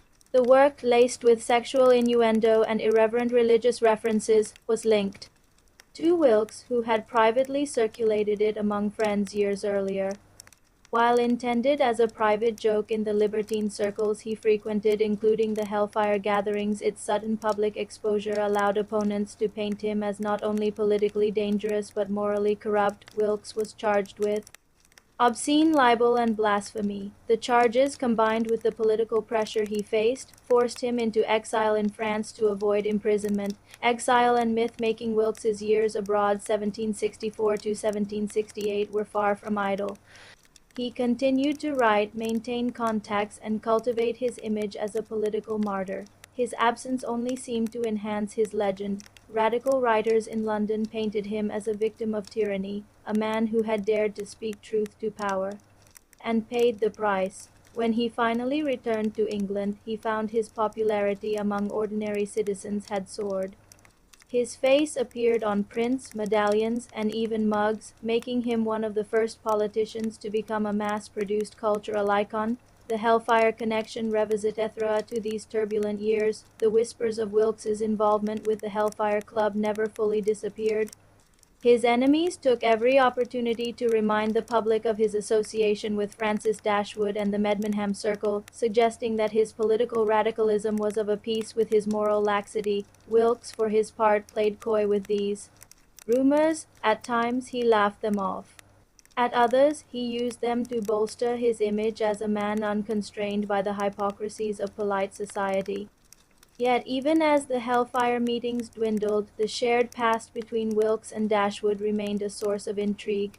Returned to the political stage in 1768, Wilkes made a dramatic return to politics by standing for election to Parliament in the Middlesex constituency. His campaign was a spectacle: open-air speeches, parades, and direct appeals to the working-class electorate. He presented himself not just as a candidate but as a living symbol of resistance to government oppression. The people responded. Wilkes was elected decisively, though the government refused to seat him, sparking years of political wrangling known as the Wilkes and Liberty Movement. By now, his political identity had fused with his personal legend, a man of letters, scandal, and defiance, standing at the uneasy intersection of pleasure and principle. Wilkes had fought his way back into public life, but the question remained: could he hold his ground against a government that had already shown its willingness to crush him? Story 5. Paul Whitehead, the poet of the Profanist. Section 1. The Devil's Laureatine. The candlelit salons and shadowy banqueting halls of 18th-century London. Poets were often seen as the conscience of society, satirists, moralists, and chroniclers of virtue. Paul Whitehead was none of those things. He was, in the words of one horrified critic, a laureate for the devil. Tall, lean, and with the air of a man who found every pious sermon a private joke, Whitehead lived by his pen and his wit, but his ink was not used to praise kings or compose odes to noble deeds. It was used to mock, to corrupt, and to celebrate everything polite society claimed to despise, from coffee-house satirist to infamous pamphleteer. Born in 1710, the son of a prosperous London tailor, Whitehead's early education was good enough to sharpen his mind, but never so genteel as to tame his tongue. By his 20s, he had taken to the city's coffee-houses, those smoky crucibles of politics, gossip, and literary ambition. There he began producing biting satirical verse that targeted both political hypocrisy and moral pretension. His early works, like the State Dunces 1733, made enemies quickly, but Whitehead seemed to thrive on notoriety. If a clergyman thundered against his corrupting rhymes from the pulpit, Whitehead would compose a mocking epigram about the man's secret vices within the week. The Hellfire connection. It was inevitable that such a man would find his way into the orbit of Sir Francis Dashwood. By the early 1740s, Whitehead had been recruited into the inner circle of the Hellfire Club, not as a wealthy patron or political power broker, but as something far more valuable, the official chronicler of its outrageous exploits. Dashwood named him the steward of the mysteries, a half-mocking, half-reverent title that meant Whitehead was responsible for writing the ceremonial verses, mock prayers, and bawdy hymns that punctuated the club's infamous gatherings. His poetry transformed their meetings from mere debauchery into carefully orchestrated acts of blasphemous theater. One surviving fragment, smuggled from Medmenham Abbey, describes Bacchus and Venus presiding over a feast where the 10 Commandments are rewritten as invitations to sin. Whether it was meant as satire or sincere hedonism was left deliberately unclear. The poems that terrified the moralists with his public works were scandalous enough. His Manners 1739, a long satirical poem attacking the greed and vanity of the ruling elite, was condemned by Parliament itself, a rare and perverse honor for any poet, but it was the whispered rumor of unpublished verses too obscene to print that truly cemented his notoriety. These alleged works, passed from hand to hand in manuscript form, were said to describe Hellfire ceremonies in lurid detail. Whether they were entirely fictional, exaggerated from real events, or accurate records remains a matter of speculation, but the church and government feared them enough to keep a close watch on Whitehead for decades, the poet who would not repent us. Other Hellfire members aged into cautious respectability. Whitehead remained defiantly unrepentant. When confronted at a dinner party about his obscene verses, he reportedly replied, "Obscenity, madame, is merely truth that polite society has not yet learned to whisper." It was that mixture of wit, provocation, and shamelessness that made him both dangerous and magnetic. Even his enemies admitted he could turn a phrase as deftly as any poet laureate. He simply preferred his laurels to be woven from nettles and thorns. Atlantic, by American revolutionaries who had followed his battles closely. Section to the Steward of Sinby, the 1750s. Paul Whitehead had become more than just a member of the Hellfire Club. He was its voice. Sir Francis Dashwood's gatherings at Medmenham Abbey were already notorious for their excess, but Whitehead gave them something more dangerous than wine and whispered scandal, meaning. He wrapped the club's indulgences in a cloak of ritual verse and parody so clever that even the most shocking acts felt like theatre.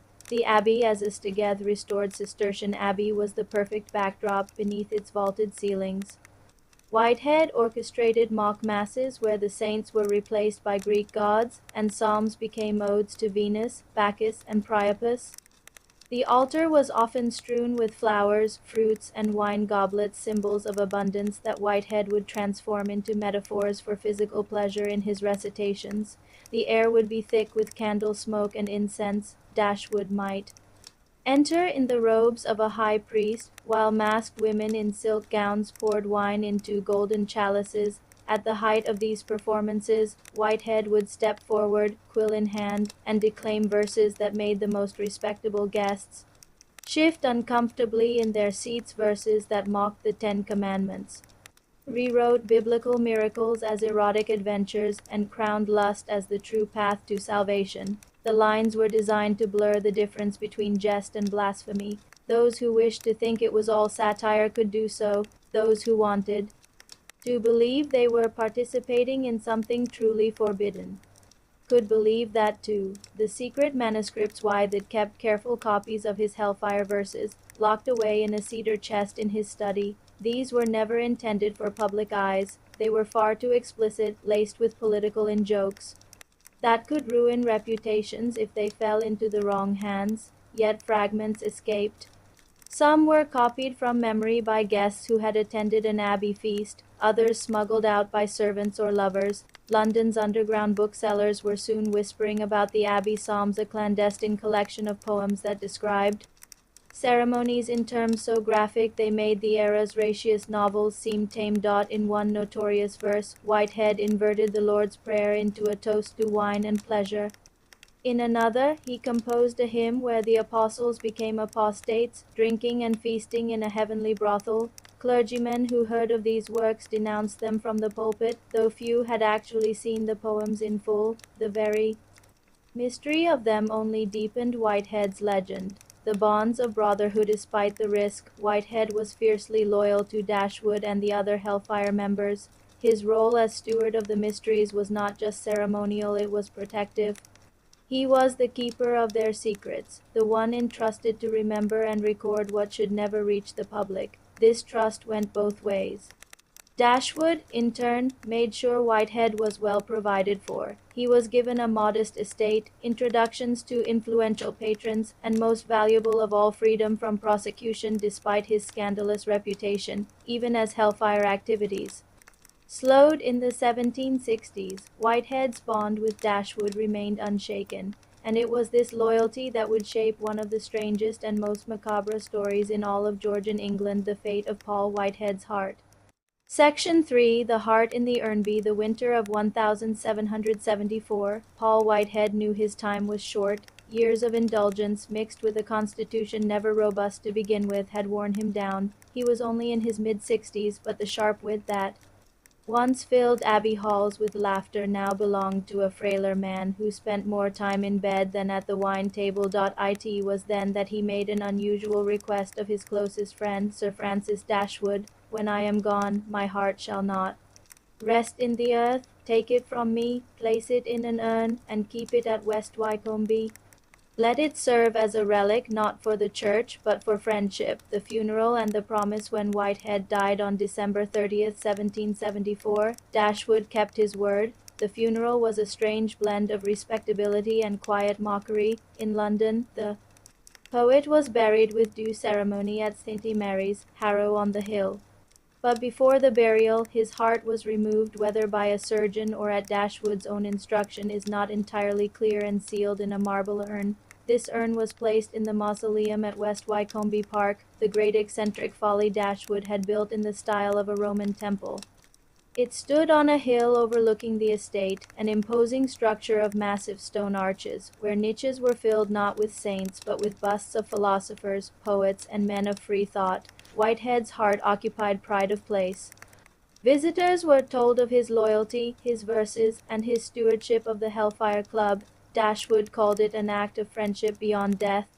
Others saw it as a final act of theatrical irreverence, a mock saint's relic for a mock religion. The curious pilgrims over the following decades, the heart drew visitors. Some came to pay genuine respects. Others came simply to gawk. The idea of a poet's heart preserved in an urn had a Gothic allure in the late 18th century. Travelers would pause at West Wycombe, admire the mausoleum, and be led to the relic. There were whispered tales that the urn was occasionally opened for special guests, an odd mingling of morbid curiosity and private ceremony. Whether anyone actually saw the heart in later years is uncertain. Perhaps the urn was never opened at all. The legend, however, was enough. The theft fate of Paul Whitehead's heart took its strangest turn in 1809, more than half a century after his death. A group of visitors from London arrived at West Wycombe Park. Among them was a young army officer, reportedly inebriated and in high spirits. As the party was shown the mausoleum, someone dared him to take a souvenir. Moments later, the urn was empty. The officer had slipped the heart, by then likely little more than dust and preserved tissue, into his coat and made off with it. The theft caused a minor scandal in polite society, not because the relic was sacred, but because it was such an odd and disrespectful crime. Dashwood's heirs demanded its return, but the officer refused, allegedly displaying it at dinner parties as a grotesque conversation piece. The final disapparent civility, the relic vanished entirely. No record exists of it being returned to West Wycombe. Some said it was burned in a drunken prank. Others claimed it was hidden in a private collection of macabre curiosities in London. By the mid-19th century, visitors to the mausoleum would be told only that here once rested the heart of Paul Whitehead. The empty urn stood as a reminder that even in death, the poet's life could not be contained or neatly concluded. The legacy today, Paul Whitehead's poetry has faded into obscurity. His political satires, once sharp enough to sting ministers and bishops, now gather dust in archives. Yet his story endures in fragments. The Hellfire verses whispered in the abbey's candlelight, the loyal stewardship of Dashwood's mock rituals, and the heart that became a relic, a trophy, and finally, a mystery. Perhaps this is the most fitting end for a man who thrived in the spaces between reverence and irreverence, between performance and sincerity. His heart, like his life, refused to stay where convention dictated, and so the question lingers, as you picture that empty marble urn high on a hill in Buckinghamshire, was the real relic lost?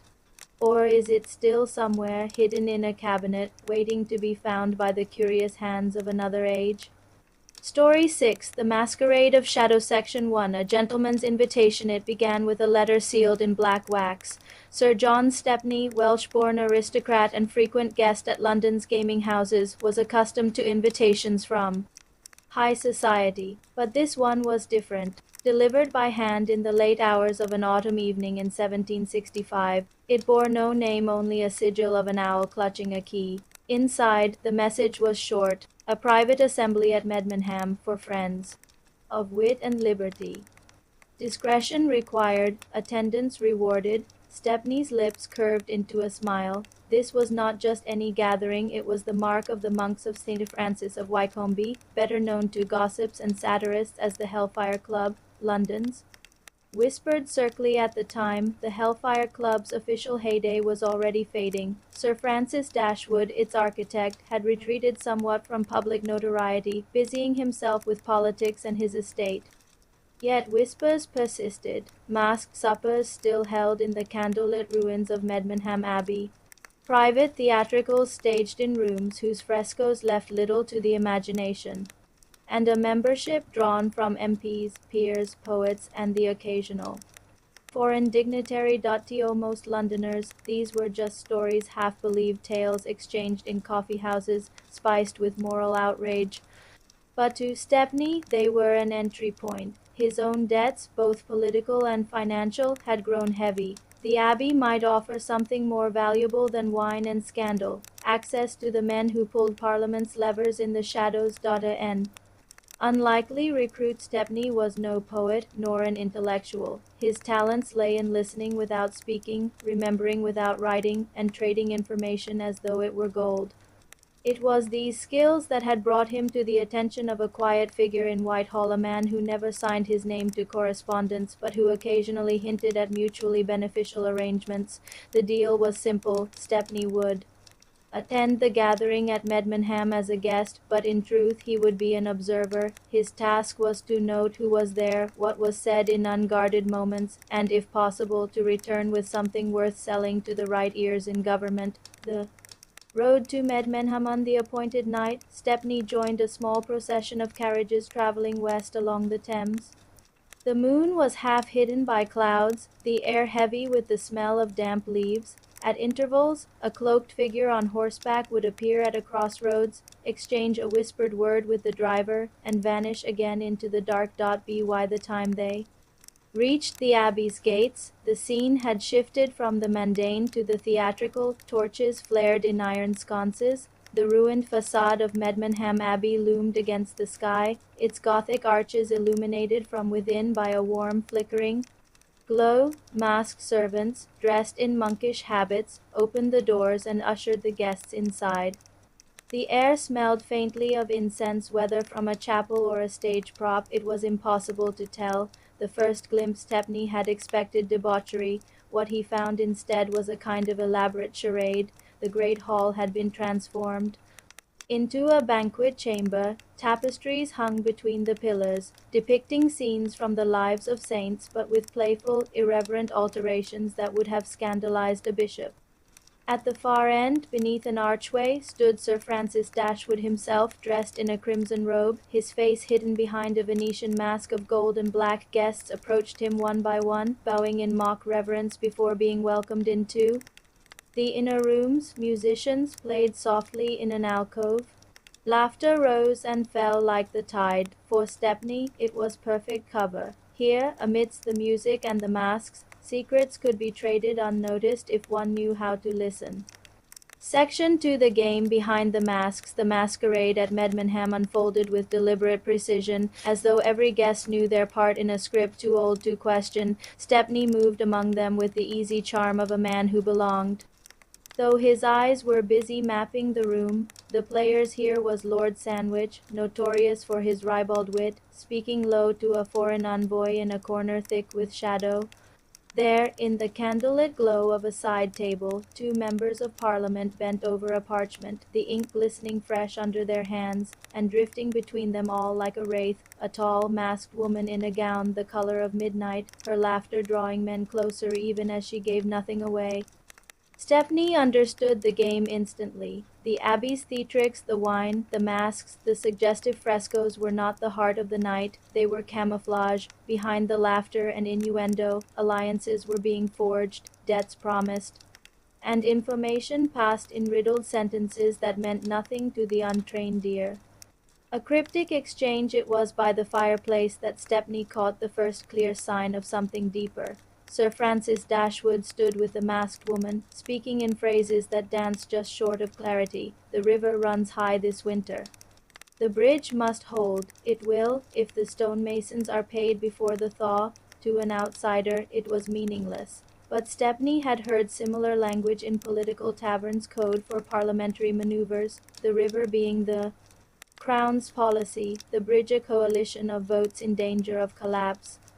A toast with teeth. The evening's climax came when Dashwood called the company to raise their glasses. The servants dimmed half the candles, throwing the room into a warm gloom, and the crimson-robed host spoke, "To liberty not as the pamphleteers define it, but as we practice it here. May our friends be discreet, and our enemies deceived." The cheer that followed was loud, but Stepney noticed something. The masked woman did not drink.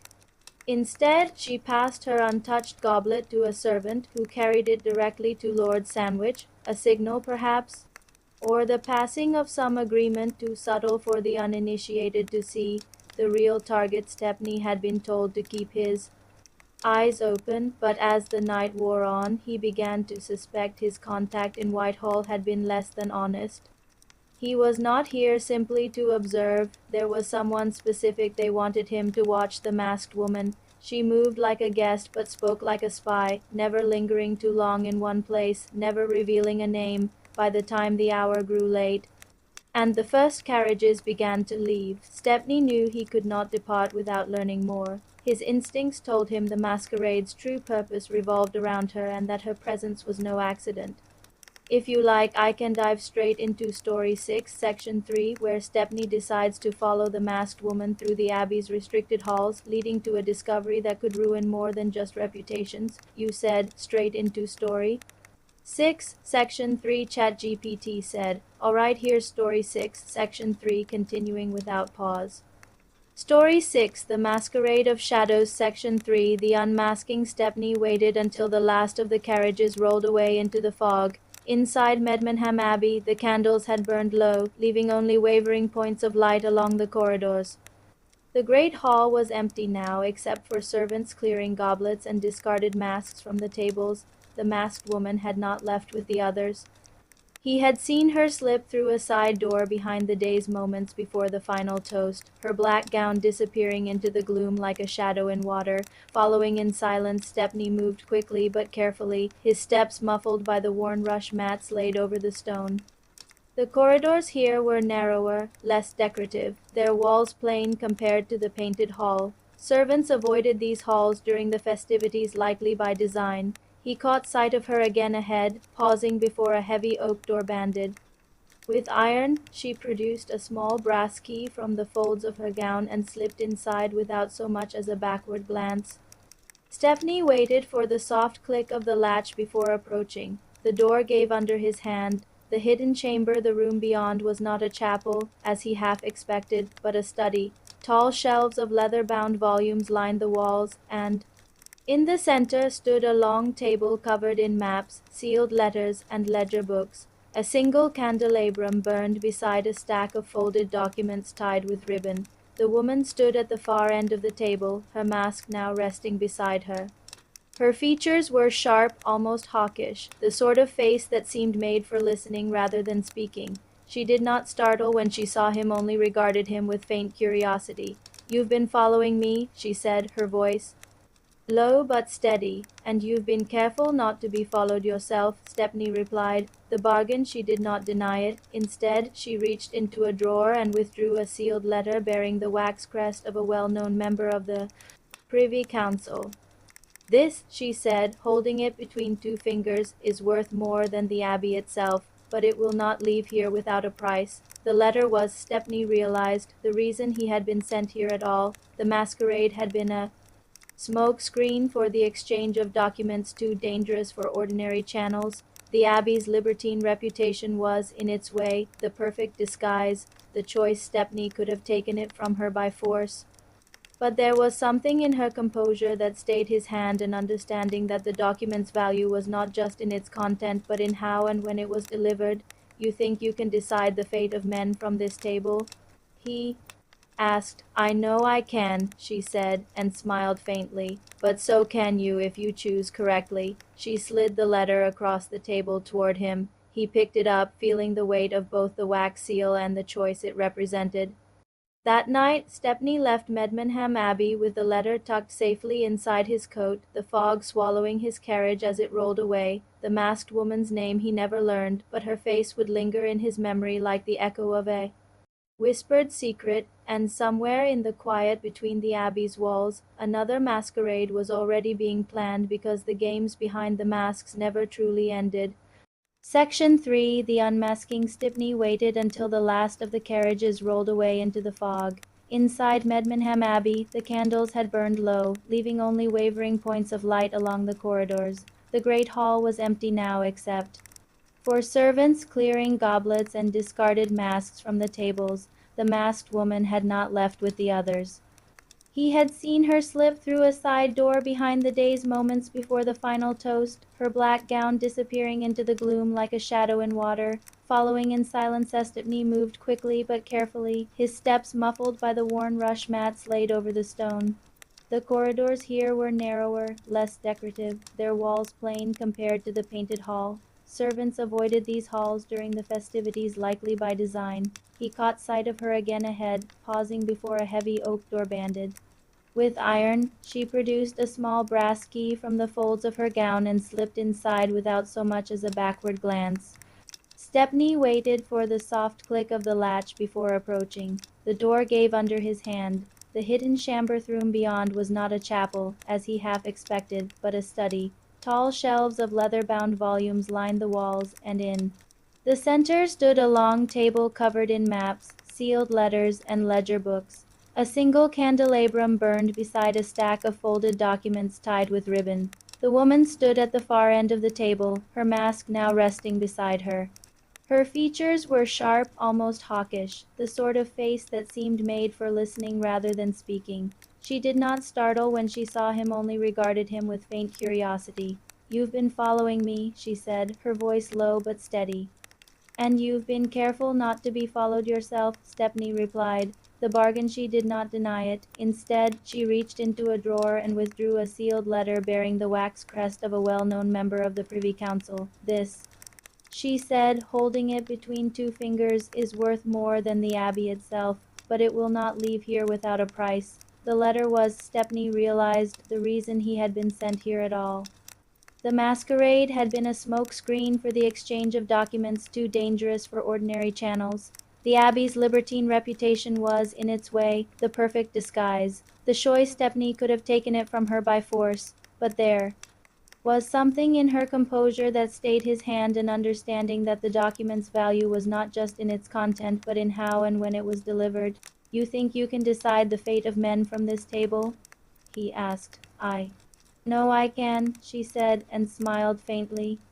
"But so can you if you choose correctly." She slid the letter across the table toward him. He picked it up, feeling the weight of both the wax seal and the choice it represented. That night, Stepney left Medmenham Abbey with the letter tucked safely inside his coat, the fog swallowing his carriage as it rolled away. The masked woman's name he never learned, but her face would linger in his memory like the echo of a whispered secret, and somewhere in the quiet between the Abbey's walls, another masquerade was already being planned, because the games behind the masks never truly ended.